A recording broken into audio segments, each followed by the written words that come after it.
এই রাতের বেলায় আইকিয়াতে আসলাম, তো এখন আইকিয়া থেকে চলে যাচ্ছি।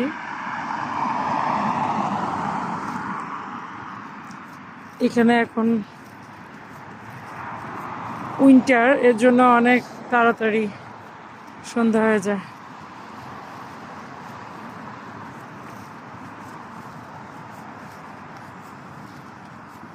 হেঁটেই রওনা দিলাম, কারণ